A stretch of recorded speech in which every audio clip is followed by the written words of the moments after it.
What's good, big dogs? My name is Adam, new Dynasty content creator here at BDGE. I've been a part of the community since about 2016, 2017. Started watching Nick way back then, and over time started watching other people that were making content, especially on the game of Dynasty. Was really focused on wanting to improve and advance and get better tactically as a Dynasty strategist. And over time, by consuming so much content, I decided, you know what, why don't I start making some content of my own? And Mike and I eventually formed South Harmon, which was about 2.5 years ago now, and continuing to evolve there, and now have an opportunity to come put you guys on some game and give some Dynasty strategy tips that I have and inform the process that I have today to you. And that full circle thing from going to the person that I started watching content with, now having a chance to create content for you. Pretty cool for me. You may not know much about me. That's a little bit of the backstory. Some people know me as the ATM. And we're about to go make some money moves. But before we do that, see, a lot of people at BDG, I've seen, the start and where we are today. We're getting too far away from tradition. It's time to pay homage. Put some damn respect on the process that started BDGE. So I need you to stand up, tuck your shirts in, stop yelling, because it's time to eat.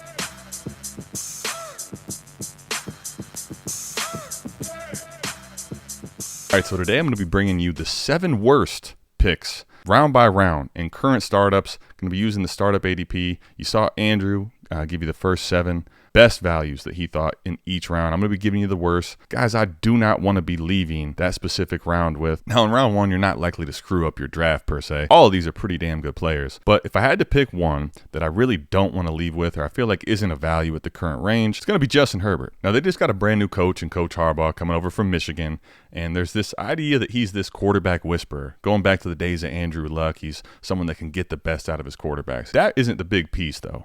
Him coming in and Staley going, not necessarily the biggest of reasons, although I am a little skeptical that he's going to be a big upgrade for Herbert. For me, one of the reasons I'm really concerned about Herbert in this round relative to the other guys I could be taking, if you go over to spotrac.com, you can get a lot of information on the salary cap and players' specific contracts. The Chargers are in some very big cap hell, and they currently are the 4th team as far as cap availability. They're currently in the red, minus $44 million. They have a lot of cap situation to figure out. Now, the cap is a myth you may have heard of, and there's a lot of ways they can get around this. But the reason it's important, because they have so much money to shift and figure out how they're going to get under the cap, they have 2 guys in Mike Williams and Keenan Allen that are known as their top weapons that are both aging and both currently cap casualties. So Keenan Allen is going to be going on 32 this year. At that age, that in and of itself is where we know is sometimes the age cliff can happen, the age apex, where production and the quality of their play starts to go down. Even if we assume that Keenan Allen's still going to ball out at this really high rate, they have a chance to get out of this contract with a minimal cap hit,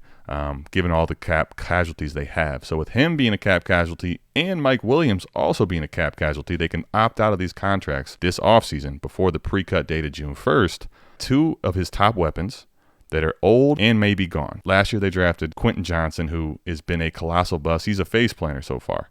The rest of their weapons, very, very sketchy. They have a top 10 pick this year. Kind of the assumption is they're going to either take like Brock Bowers or another weapon, a Roma Dunze, Malik Neighbors, whoever may be there at that number 5 pick. But that's one rookie. They're probably not likely to have both of these guys back given their cap situation. So the uncertainty of his weapons there. Plus, we have a 4-year sample size of who Justin Herbert is as a passer, as a player in the NFL at the quarterback position. He came in his rookie year. You may remember the punctured lung situation with Tyrod Taylor.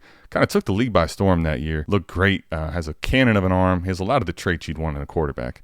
He kind of followed that up in 2021, having an unbelievable season on a points per game basis, and number 2 player at the quarterback position in points per game. This guy looked like a stud, everything we wanted to see. But if you take a closer look, a deeper dive into his numbers in the 2021 season, why he was so high in points per game, he threw for over 5,000 yards passing, and he also had 38 passing touchdowns. Now, if those 5,000 yards and 38 touchdowns, those raw numbers don't really mean anything to you, let me give you a little clarity, some context to this. In the history of the NFL, the entire time, there's been 15 occurrences of someone throwing 5,000 yards as a passer. That's already pretty rare. Now, let me give you the names of the players that have done this and how many times they've done it. So you start off, you got Mr. Drew Brees almost penciling in a chance to get near that 5,000 yards. He had 5 times where he was over 5,000 yards as a passer, damn near 6. He was knocking on the door one season. He had 49 plus 100 yards, just did not make that 5K mark. Then you got Tom Brady, so the GOAT at the quarterback position, only twice in his career had over 5,000 yards. The young GOAT, the Billy GOAT, Patrick Mahomes, twice as well. Then you got Peyton Manning, Dan Marino, Big Ben, Matthew Stafford, Justin Herbert, and Jameis Winston, while throwing 30 picks, all have one occurrence of a season of over 5,000 yards passing. And the reason I wanted to go through that with you and the occurrences, the GOAT at football, Tom Brady, and the current unbelievable start of his career, Patrick Mahomes, are the only guys that aren't Drew Brees that have multiple occurrences of over 5,000 yards passing. Justin Herbert, just by looking historically, unless we think he's one of the best passers the game has ever seen, is not likely to throw for that many yards, honestly, ever again. And if he does, it's probably going to be one or two more times. You're talking an outlier season for his career. And then you have 38 touchdowns occurring in this season. And 38 passing touchdowns, there's been 31 occurrences of that. Now, while that's not quite as uncommon as the 5,000 yards, 38 touchdowns is an unbelievable season. So you're talking about, with NFL historical perspective, him having a great passing touchdown season and a unbelievable passing yard season in the same year to get to that quarterback 2 range. But then in the 2022 season, Justin Herbert, he was dealing with that rib injury. He was quarterback 17 on a points per game basis. And then last year was quarterback 10 on a points per game basis. Now, even if you kind of give a injury dismiss to the 2022 season, which I tend to say that was a lot because of the way he played injured, you're looking at 2 seasons where it looks like that quarterback 10 range is kind of the floor, what we can expect from Justin Herbert. Also, as a rusher, he adds a nice little floor, right? He can scramble, he's athletic, he can make plays with his legs, but typically, because he's such a good passer, he's got that cannon attached to him, he's looking to throw the ball. He's scrambling with the idea of making a play with his arm. So while he can run and he will do that, he's looking at probably somewhere in that 150 to 300 yards as a rusher. So look, all in all, Justin Herbert, not a bad player, has a safe floor. He's going to be a good dynasty and fantasy asset. I'm not arguing that he's a bad one. But in this round, I don't love leaving with Justin Herbert in the range that I'd have to take guys that I think have very high ceilings as a quarterback. And I think you could just have other positional players that are going behind Justin Herbert, which give you elite difference maker scoring at their respective position. It's time to start digging into the strategy piece of this. And when we look at round 2, from a strategy perspective, the one that clearly fits the bill as the worst pick, or one I'm not looking to make in the second round, is going to be Christian McCaffrey. When you take a guy like Christian McCaffrey, the truth of the matter is, while he's a stud and a points per game difference maker, he's only going to be probably appealing to a certain percentage of your league. Now, in a brand new startup, maybe not everyone is clearly picking directions. Sometimes teams are going to get very good. They're clearly going for it, and there's going to be some teams that are bowing out. They need to kind of restructure, rebuild their team. Anybody that's in that rebuild, restructure mode or is focusing on the future, Christian McCaffrey is not going to be fitting what they're trying to do with their team. And in essence, you're kind of going to be cutting out those people from trade talks for yourself down the road. Remember, you're going to be drafting the startup right now, but just because you do that doesn't mean this is the team for the rest of your life. The whole idea is to make a bunch of trades, to trade as much as possible with your league mates. And the people that are drafted around Christian McCaffrey, they're a lot more flexible. Going after him right now is Jahmyr Gibbs. I personally would take Jahmyr Gibbs ahead of McCaffrey, but even if you personally wouldn't, Jahmyr Gibbs, he's young enough. Someone that's, in a rebuild isn't going to say, nah, I don't want Jahmyr Gibbs. It's a lot more likely that you can trade and have the flexibility to trade to all your different league mates with younger assets, especially in the offseason where you don't have to set your lineup until September. All right, so let's go ahead and take a look at some actual trades, what the real-time current market is of Christian McCaffrey if you were to draft and then try to trade him right now. If you go to the lab on the southharmonff.com page, so the-lab.southharmonff.com, go take a look at the old Sleepier Manager tool, which JCap has been making some updates to. This is going to give you so many different ways to unlock trades and ideas in your league with real-time sleeper information. First thing you're going to do, go ahead and insert your sleeper username. First page you're going to see, this is a players page. It's going to give you a list of all the different shares you have of players. Right now we're going to be skipping over this. Hit that players tab, and when you hit the players tab, you'll have leagues, league mates, and trades. Hit the trades button. Now if you go back up and hit the button there that says league mate league trades, click that and hit the price check one. This price check is going to give you real-time trades that are actually pulled from Sleeper API. What you're going to do is simply type in the name Christian McCaffrey. So the first one here, one quarterback with one super flex, one tight end and a half tight end premium, right? That's the settings of the league. So this is a super flex league. Jordan Love and Christian McCaffrey is the trade. Now, 1 for 1, this one isn't that bad, right? You're basically able to stay in the second round, but still, if you're taking Christian McCaffrey based on this ADP in the early part of the second round just to trade back for Jordan Love, which you could have taken at that spot anyway. But that's not that bad. Let's get into the next one. A 25 first, random, or Noah Brown. You still interested in taking Christian McCaffrey for that value? I don't think so. How about Najee Harris, Keaton Mitchell in a 24-second? Can I interest you in that at the 204? I would hope not. Christian McCaffrey now for Matthew Stafford, Chase Brown in the 24 first. This pick hasn't been currently updated or decided in the sleeper league, so I guess depending on where that is, maybe. But if this is any type of mid to late first, this is not really what you're looking to do if you get an early second-round pick in a startup. Next one, Christian McCaffrey or Josh Downs in a 24 first. 24 first or Roshan Johnson for your Christian McCaffrey, the 204 in a startup. This one here, straight up for Nico Collins. And I know Nick loves Nico Collins, but this is antithetical to what you're trying to do if you're pressing the button on someone at the 204 to basically trade back 2 rounds for Nico Collins. A 25-second and the 106 are Christian McCaffrey. Now, all in all, value-wise, this isn't probably that bad for a running back, but again, you're trading back a round to pick up a 15th round startup based on ADP where the second's going. Again, suboptimal. Lastly, how about this whole big package, huh? What about Aaron Jones, DeAndre Swift, Jonathan Mingo, the 311, and a 25 first? Just based on ADP, there's no reason that you would ever want to do this from the 204 to go back and take a 9th round, 12th round, 15th round, 20th round, all to get that 25 first, which right now you have to wait a whole year for, and you have no idea if it's going to be mid, early, or late. Point of that exercise is to show you that if you draft Christian McCaffrey, you want to go to shop him or trade him, you're very unlikely to get the value out of Christian McCaffrey that you pressed on that 204 pick when you selected him. And even if you're saying, Adam, I'm drafting Christian McCaffrey, I'm holding him till the season. This is the way I like to think about, especially the early parts of startups. Let's call it the first, second, and third rounds in particular. This, if you're going to even hold all the way to the season, I look at these more as foundational pieces for your dynasty team. You want to build the foundation on something that's going to continue to build value and has the opportunity to stay in that elite range. Christian McCaffrey at his age, if he gets any kind of an injury situation happens in the offseason, like Christian McCaffrey has a whole lot more value to lose than he does to gain. So if Christian McCaffrey's smashing in the season like we saw this year, look at where he's going now. I'm not telling you can't have a guy like Christian McCaffrey on your dynasty teams, and I'm not saying that I wouldn't want to have Christian McCaffrey on my contenders, but I'm not going to do that by taking him in the second round of a startup.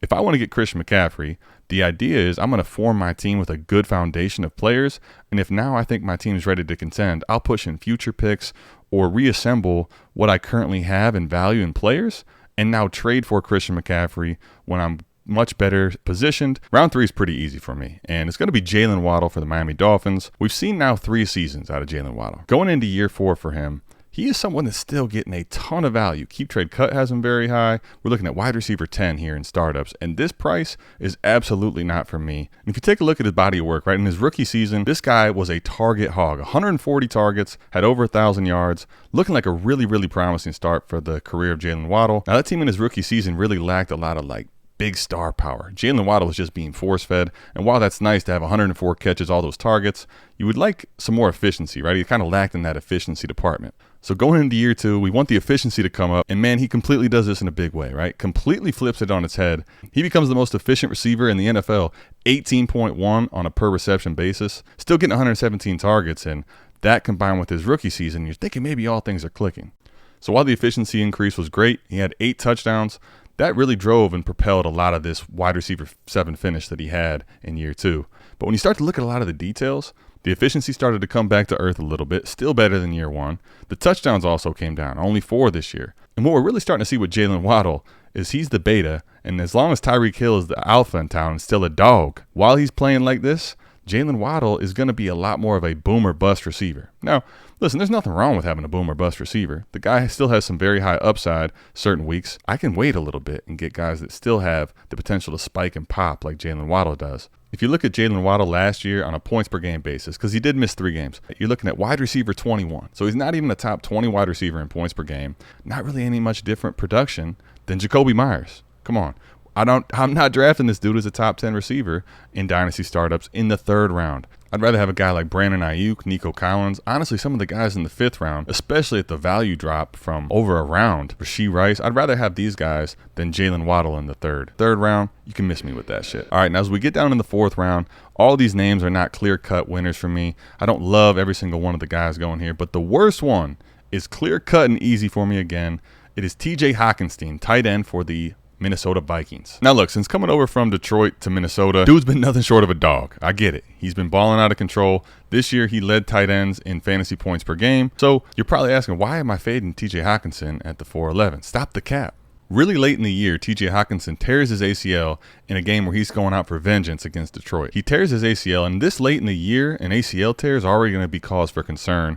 Getting back and rehabilitating, being 100% right when the season's ready to go. Now, if it was just an ACL injury, I could even probably overlook some of that because he's been so good. But this is a multi-ligament knee injury. He didn't just tear his ACL. Dude tore his MCL too. Listen, I ain't no doctor. I ain't trying to give you medical advice, all right? But when it comes to multi-ligament knee injuries, and you have to do reconstructive surgery on these, really bad for football players in the return. 3 guys immediately come to mind as far as multi-ligament knee injuries of recent memory. That'd be J.K. Dobbins, Javonte Williams, and Chris Godwin. Chris Godwin is going to be the one that we can compare to, both as far as timeline and the same ligaments. So he also tore his MCL and ACL, and he did so almost at the exact same timeline 2 years ago, December 20th, 2021, tears his ACL and MCL. So Godwin has surgery, and in the offseason, all the reports for the most part are pretty positive, saying he's ahead of schedule as far as returning. He's actually on pace to miss the PUP, not have to go on the PUP list at all, and be on track to play week 1. Week 1, he plays versus Dallas. About a third of the way into the game, he suffers what we know as an overcompensation injury. So think about it like this. You have a serious knee injury of this type where you have reconstructive surgery. You have a lot of instability in your knee. You're getting used to that, and typically you're not going to trust it very much. Because of that lack of trust, whether it's subconsciously or not, you tend to overcompensate, right? You're not wanting to put too much pressure on that knee, and by doing that, you're adjusting your movements, which causes an overcompensation, and that's where that hamstring injury occurred for Chris Godwin. So he only ends up missing week 2 and week 3 after that. He ends up playing the rest of the games from week 4 on. But what you'll see is there was a lack of efficiency from what we were used to seeing with Chris Godwin, the player. He had a bunch of targets. He had a okay season. But take a look. Let's go over to Keep Trade Cut. When you get to Keep Trade Cut, you'll see you can look at the all-time value for a player. So they'll show you kind of the 6-month range typically, but you can click the all-time button. And I tell you what, when you take a look at this Chris Godwin, you don't even need me to tell you where he started and where it's at. You can just see that downward trend. If this was a stock, you would hate to have that. You would have lost a bunch of money. If you look in 2020, when he was at his peak, Chris Godwin was in the conversation at that point for wide receiver 1 overall in Dynasty. Going into the end of the 21 season, still right there when he tore his ACL and MCL, after the news had taken place, people could digest it and all that, still wide receiver 11 in Dynasty. People very bullish on Chris Godwin. But what you see is his value continues to trend down. So for TJ Hockenson, right, using this as a blueprint of somebody that suffered a ACL and MCL this late in the year, for me, I'm just staying away. First of all, the tight end position, take a look at WARP on South Harmon, southharmonff.com/WARP. You can see wins over replacement player. Most leagues, unless it's an extremely heavy tight end premium, I'm not saying you don't want to have a good tight end, but I'm okay if this is the position I'm weak at. So for me, TJ Hockenson already playing the tight end position, I don't need to have a stud there. But if you do want to chase that, there's so many other tight ends that are going to be healthy right away in the start of the year. I'm perfectly fine not having TJ Hockenson, and with this type of an injury, it's an easy fade for me. All right, now as we get into the 5th round here, there's a few names that kind of stick out. I don't love everybody in this round, and I hate to admit that this would be the one that I think is the worst pick and the guy I do not want to leave the 5th round with. Because I was so bullish on him, I planted my flag on Kenneth Walker coming out of Michigan State in the 2022 rookie class. But going into year 3 here, in the 5th round at running back 10, I can't do it at this price point. Kenneth Walker III is the worst pick, in my opinion, in this 5th round. Not a whole bunch of details as far as specific deep dive strategies as to why, other than the simple thing of this. 1, this 5th round is littered with receivers that I would much rather build my team around at this point in the draft. Like straight up, I'd rather have Jordan Addison, DK Metcalf, JSN, Zay Flowers, Rashee Rice, Drake London, all these guys in the 5th round. I'm going to take them straight up ahead of Kenneth Walker. And then the second thing, why do I have to have my running back right now? First of all, in the next round, there's 3 running backs that I feel the exact same level of comfort. Then also look at all the yellow. I haven't talked a lot about picks yet as far as when I would take them.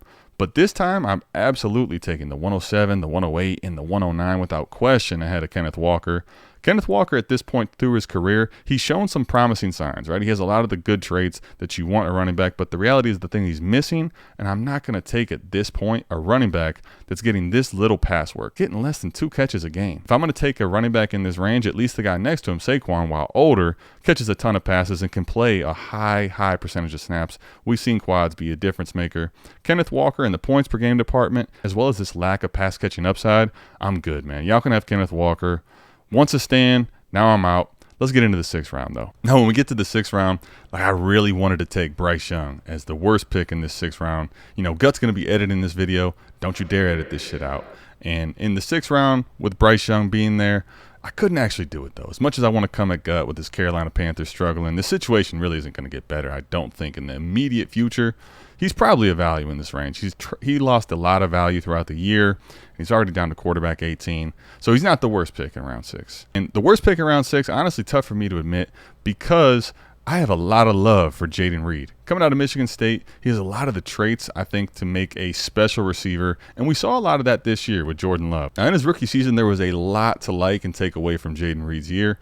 Overall, the theme is going to be efficiency. This is a dude that just balled out and was efficient with all the opportunities he had.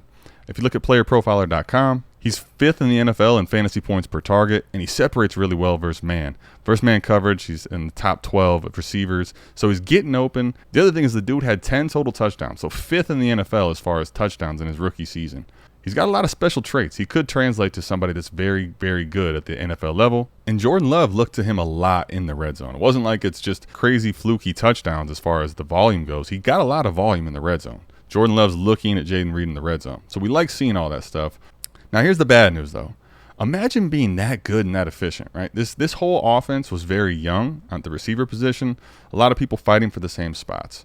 So imagine being that good, the coaching staff seeing that week in and week out, especially later in the year as he was continuing to improve. But the snap share doesn't change. And actually, towards the end of the year, he's playing on less snaps. Over 80 receivers in the NFL played more snaps this year than Jayden Reed did. So why is this? Why is Jayden Reed not playing on a higher percentage of snaps?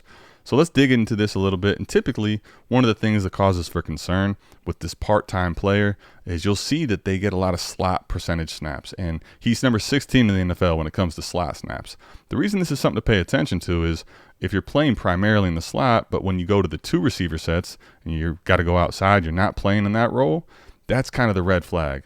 Now, think about this too. The Packers drafted both Tucker Kraft and Luke Musgrave in this draft, both of which throughout times of the year had some success. So if they decide to use some heavy packages and they don't have a slot receiver out there, Jayden Reed may be the odd man out, not on the field. Also consider, supposedly going to be a breakout guy this year, Christian Watson. I told you not to draft him, but neither here nor there. Christian Watson dealt with a lot of injuries this year. And what you see is when Christian Watson was healthy, he was playing a very, very high percentage of snaps. And a decent amount of Jayden Reed's really high success came with Christian Watson off the field. So if you believe Christian Watson is going to return to full health and be one of the centerpieces for this Packers offense, we've seen guys like Dontavian Wicks and Bo Melton have success at times. Is there a chance that Jayden Reed really isn't going to carve out more of a role? That's kind of the concern here. Can he make the transition and earn the trust from this coaching staff to become a full-time player?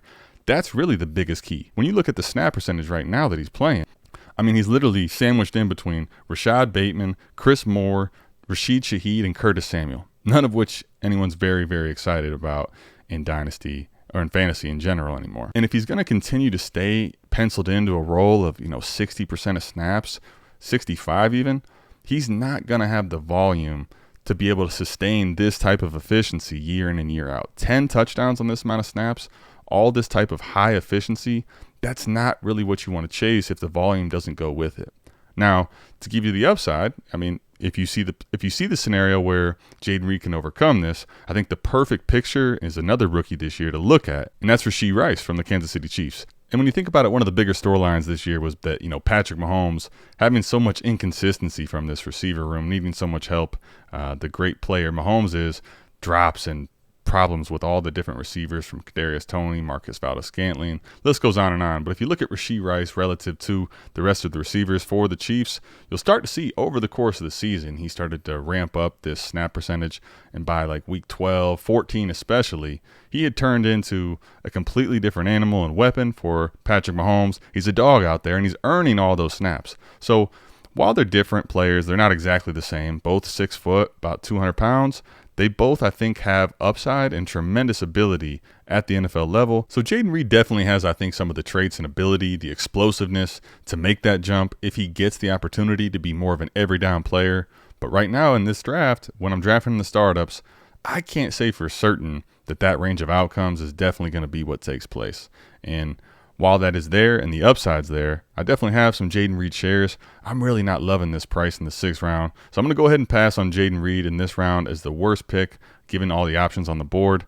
And let's get into the last 7th player, the worst pick in round 7, and that's going to be Javonte Williams, running back out of the Denver Broncos. All right, so look, here's the thing with Javonte Williams. I'll admit, I was very in on Javonte Williams after his rookie season, the hype really leading into the 2022 year, right? Javonte Williams in the game versus the Kansas City Chiefs, when finally given the opportunity, when Melvin Gordon missed time, and with this opportunity, the boy shined in a big way on a national televised game. He had 9 targets, 6 catches, had a touchdown, over 100 yards on the ground, looking very explosive, bruising style back, but also had footwork and could catch the ball. So you're looking at a guy that had this 3-down skill set that was really tantalizing. So going into this sophomore year, 2022, I'll be honest, I was high on him. Russell Wilson came over, and a lot of people still thought that Russ could cook back then. Well, it turns out that we saw what happened with Nathaniel Hackett, and Russ is trending downward. And also, now just think about this. Russell Wilson's not even probably going to be a part of the team.